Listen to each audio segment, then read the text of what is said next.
State Insurance Company, SIC, says it is collaborating with the National Insurance Commission to enhance education on insurance coverage. Penetration has been low since below 1% in 2009. It has come up now. Currently a little below 2%, but as an insurance industry, like you said, it's challenging. But we are up to the task, and we are in collaboration with NIC. We are educating the public, and in our own way, we are also marketing. We organize storms to educate the people. And as you know, SIC is a big company. We have 46 outlets, and with over 600 agents. With that, we are making some inroads in terms of currently also we are introducing what we call the Campus Secure, which is very attractive to the millennials. And so somehow we are coming gradually. The insurance industry should be able to make milestones in terms of the penetration. Yes, so far I think we are making some efforts, and hopefully we'll be able to get the insurance public to stem up.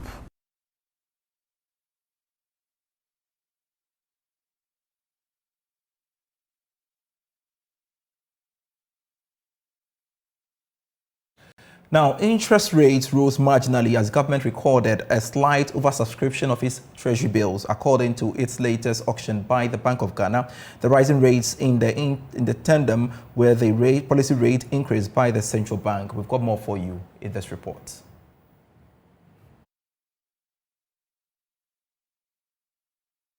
The auction result showed that the yield on the 91-day T-bill went up by 0.31% to 19.69%, whilst that of the 182-day T-bill increased to 22.24% from 21.85% the previous week. The rate on the 364-day T-bill also surged to 26.95%. Some analysts have described the recent increase in the interest rate on the treasury market as not surprising because the current rate do not match the prevailing macroeconomic condition. The policy rate is presently going for 29.5%, while average lending rate hover around 38%. Meanwhile, the government recorded a marginal 6.16% oversubscription of the T-bill sale to the tune of 1.88 billion cedis. It, however, accepted 1.85 billion cedis, more than the targeted amount of 1.76 billion Ghana cedis. Chunk of the bids came from the 91-day T-bills. The government accepted all the bids from the 91-day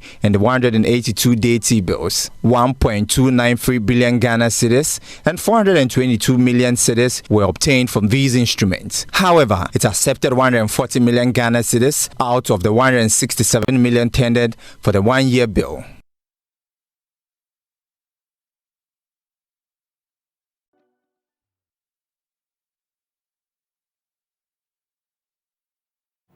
Pleasure, you could stay on. I am Pious Kojo Backah. Let's now start off from the IMF because stabilizing the global economy, banking system and rising debts of developing countries. And of course, these are the issues to dominate the annual World Bank IMF spring meeting, which is set to officially open in Washington, D.C. Joy Business's George Yafe will join us pretty soon with more on that. But speaking ahead of that meeting, Managing Director of the IMF, Kristalina Georgieva, said about 15% of low-income countries are already in debt distress and another 45% face high debt vulnerabilities. I want to make a double plea on their behalf. Help them handle the burden of debt, which has made life in this country so much harder because of multiple shocks in the last years. And secondly, help ensure that the IMF continues to be in a position to support them in the years ahead. Let me start with debt. About 15% of low-income countries are in debt distress, an additional 45% are near it. About a quarter of emerging market economies are at high risk, facing default-like borrowing costs. And this has raised a legitimate concern about the potential wave of debt restructuring cases.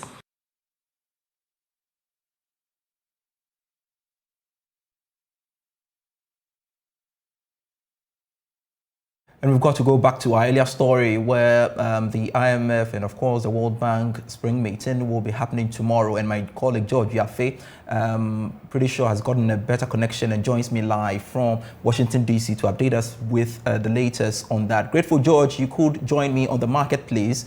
I earlier asked you to give us, an update on basically what this World Bank IMF meeting will all entail.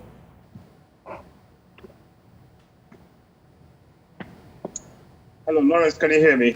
Sorry, can you hear me? Yeah, so, my data. if you can hear me, I mean, how critical this meeting is? It's very critical because it is bringing together almost all the central bank governors and then finance ministers from around the world, deliberate on issues that matter so much to the global economy. We heard earlier on the IMF talking about rising debt of emerging markets, not just developing countries, and that is another issue that is going to dominate discussion. So this meeting is actually called the of all finance.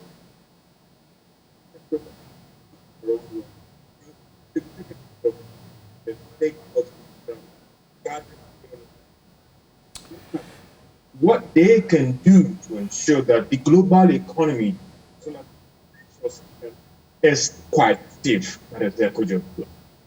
All right, so what are the key issues that are likely to dominate these meetings, George? Well, in your preamble, you spoke about the debt issues, and it has been a big concern for the IMF. And why is it a big concern? Because of the contagion. You think that Ghana having a debt issue is not a problem. Why should we care? Because don't forget that Ghana has borrowed from some banks, we borrowed from some international financiers as well. And any delay in settling these debts could have a rippling impact on other economies. That is why the IMF is working with this partner to contain or deal with these rising debt issues of all these. It doesn't get out of hand. When I talk about the global economy, there's talk about US going into a recession. There's also talk about UK. And for you, some would say that, and so what? Or why should I care? But when these countries go into recession, there has serious impact on demand for commodities. So what can the IMF do together with the World Bank? Try and mitigate the shocks of these economies going into recession and how it doesn't have serious impact on developing countries like Ghana. And that is why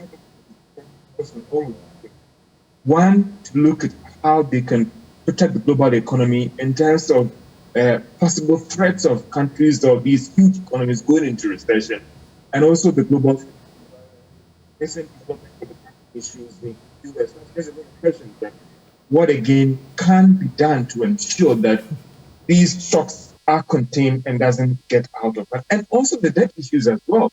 And that is why for most people in Ghana will be interested in, because Ghana's debt stock has been described as unsustainable. That is why Ghana MD is leading a campaign to engage the G24 countries, China, and even the Paris Club, if they can take the steps to help restructure the debt stock of countries like Ghana. George, I'm struggling to hear you, but I want to find this from you. Is Ghana's delegation in town? And of course, what next? Oh, yes, after this of meeting? course. They are already in town, both those who are coming from the Ministry of Finance, the Bank of Ghana, and also other actors as well. The actors from parliamentarians in town. There's a World Bank Forum as well. So they are in town. This meeting is very, very critical for Ghana because government is hoping that the behind-the-scenes engagement, they can fast-track legislations on Ghana's program that should be approved by the board. Don't forget that all the actors in Ghana was already engaged in the G4 countries, the, the Paris. All right, we've lost George there. We shall connect back to him as and when we get a better feed, and of course, he updating us on the latest in Washington, D.C. It is a better time we have to connect with the an economist and also a senior lecturer at the University of Cape Coast Business School, Siriam Kawo, for his perspective on this matter. Grateful, Mr. Kawo, you could join me on the marketplace. As you rightly heard, George, the issues to dominate the meetings would have to do with debt, sustainability, and of course, the banking system across all emerging economies. Now, how keen should Ghana be on this? Okay, thank you very much. I think it's an issue where the government of Ghana would have to look at how they are going to convince the other creditors to buy into their situation. And so what is currently going to happen is that, as Wefi has said, there's going to be a lot of engagement with these creditors once they are in the US to determine how they will be able to help the country, Ghana. So, how strategic would you say our delegation would have to be in this regard? Yeah, so this issue will be that we need to have various, so that the teams will be able to meet the various countries. There is the need for us also to in order to convince these countries to help us out. And also, we need to share with them the various measures that we have taken as a country to ensure that this is not repeated in the future. Quite recently, the World Bank, came out with the report indicating that there's not been any progress made in, Ghana's quest to, settle the issues when it comes to the debt restructuring with its external creditors. And going into the IMF World Bank Spring meeting, how do you think things will be playing out? Yeah, so that report that came out is a bit worrying for us in Ghana, because that easily shows that our leaders were not up to the task. They've not been doing the engagement that they need to make. And so it's a great opportunity for them to ensure that they meet these people. And I'm very sure that delegation from Ghana, including Bank of Ghana, are in the US to meet these countries. And so there is a lot of power play in place. The political dynamics, the geopolitics of the world will be playing a role. And so Ghana will need to position itself in a way that it will not be seen as siding with a particular country, especially when Russia, China form the BRICS and other countries that are fighting the US. And so this very issue is very important for all of us, so that our delegation would now show some bit of commitment. They go there with data. They don't go there with empty hands, so that when they are speaking to the data that is available to them. Now, let me take you back to a comment made by the managing director of the IMF, Kristalina Georgieva, basically appealing to members of G20 and, of course, the Paris Club to, forgive countries that, have issues with debt. And, of course, Ghana is of no exception. Do you think that message will sink down well to them, especially in this era of the IMF World Bank Spring meetings? All right. Thank you very much. If the executive director is pleading with other developed countries to help the emerging developing economies for debt, let me term it restructuring, where some debt will be forgiven or a reduction in the interest rate or grace period will be given for these countries. It also implies that the board should be ready to help some of these countries, so that they also borrow from IMF. And so there should be some concessions that will be made from time to time. It's not a matter of just coming out on air and then pleading with these individuals. IMF itself must make some commitment by meeting these countries and telling them the plans that they have. And in actual fact, the statement or the plea by the director for IMF simply shows that if we do not work with these emerging economies, they are the people that we make the money from. And if we allow them to go down, it will affect the entire world economy. And for that matter, let us all of us work together to ensure that we make provisions and sustain this country so that we can all be in business. And humanity is going to play a role here. We have a lot of hunger, unemployment around the world. Pandemics have endeavored us. And so this is the time for world leaders to show some amount of leadership and put humanity first. In that light, I am sure the plea might be able to work. Are you suggesting that the IMF hasn't done that so far? They might have done that. They might have done that. I'm not by way saying that that has not been done. But what I'm saying is that after that plea, Ghana needs to go back to the IMF and get a member of the IMF board that are from some of these countries to talk to the power brokers to ensure that we get this deal successfully. We don't just have to sit back and tell ourselves that, oh, they have pleaded with them, so they are going to accept what they have said. That might not be the situation. We need to be more strategic in whatever we do. And so going back to ask the board members, and in fact, by this time, we should have even contacted every board member of the IMF, telling them our plans and getting their views and incorporating it into whatever that we are doing. The backroom maneuvers, the backroom negotiations and strategies are very keen, and we shouldn't leave any stone unturned when we want to get this particular deal, which is very critical to the development of our country, Ghana. Sarah, there is this growing uncertainty as to when we will get a deal, but from where you sit, do you think we can get a deal? It's going to be very difficult.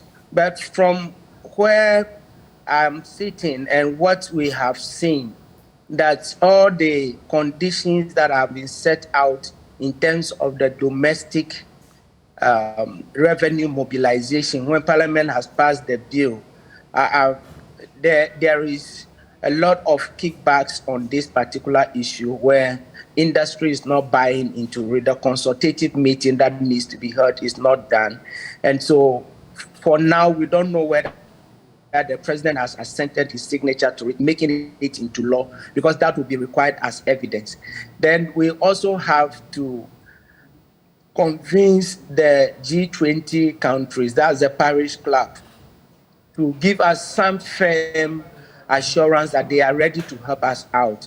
Then we have to go back to China and get a deal from China as well, so that we can present all these things to the board. It is possible when you look at the pronouncement by the country director of IMF in Ghana, in Africa, and then the IMF executive directors themselves, they are committed to it. But it's not just going to come on a silver platter. It's going to take some time for us to get it. You know, last year when this issue came up, we said that it is not likely that Ghana will get it in the next quarter. Yeah. And so the quarter has ended. So roughly we should be targeting this quarter somewhere in June or August for us to get the deal going through. What are the expectations of the economy if positive signals are given by the IMF about Ghana securing the deal? Yeah, the positive issues that will come up with is that a lot of the things that we do are imported, and so we depend solely on the exchange rate for some of these things. Businesses at the port are not flourishing. So when you look at what happened on the news far the last time, we are being told that port activities have reduced. A lot of the importers are not able to import most of the things. If you go to the spare parts dealers, they are not ready, they are not able to travel. Their capital has reduced over time. Some people have actually lost their jobs and their businesses through this particular one. So the positive thing that will come up is that once the dollar is coming in, exchange rate will stabilize, somehow reduced. That will also help us in the oil or the fuel that we import for our various activities. In that way, we'll have prices of items on the market going down. If inflation comes down, that will positively affect everybody that we have, everybody in the country. And so that way it will help us. But then if it is just a word of mouth that we are talking about and these things will not materialize, then that will not do well for us. And also our leaders, if these things are also going to help us, our leaders need to share with us the programs that they have. They need to have a wider consultative meeting. They need to listen to civil society, other political parties, those in academia, so that the ideas that we bring up, all these things should be incorporated. We need to have a lot of education on how we are going to go forward, so that these funds, that when they come, we are not going to misuse it, especially when we are going to enter into an election year, when we know that political parties are only interested in political power. And so there will be a lot of expenditure that they are going to incur. But my hope is that once IMF is coming in, these things will be monitored and Ghana will be the winner. Thank you very much, Seriam Kawo. He is a senior lecturer at the University of Cape Coast Business School, sharing his comprehensive analysis on the World Bank IMF spring meetings in Washington, D.C. And Trust Joy Business, we shall be bringing you up to the minute on every latest development in that part of the country for you. Let's move on to some other stories. And the Tema region of the Electricity Company of Ghana has embarked on a swoop as part of measures to help account for power customers while using illegally, aside other challenges. Now, out of the 99 customers visited at Spintex in Nwa district of the region, the power distributor detected 48 illegal connections, which included meter bypass, meter tampering, among others, over a 2-day period. Correspondent Kwame Yanka has more. All right, so we shall bring you that story in our subsequent bulletins. But that was it for the marketplace for today. I am Pious Kojo Backah. You can always get business stories when you log on to myjoyonline.com/business. Always a pleasure serving you. Have a lovely Easter celebration.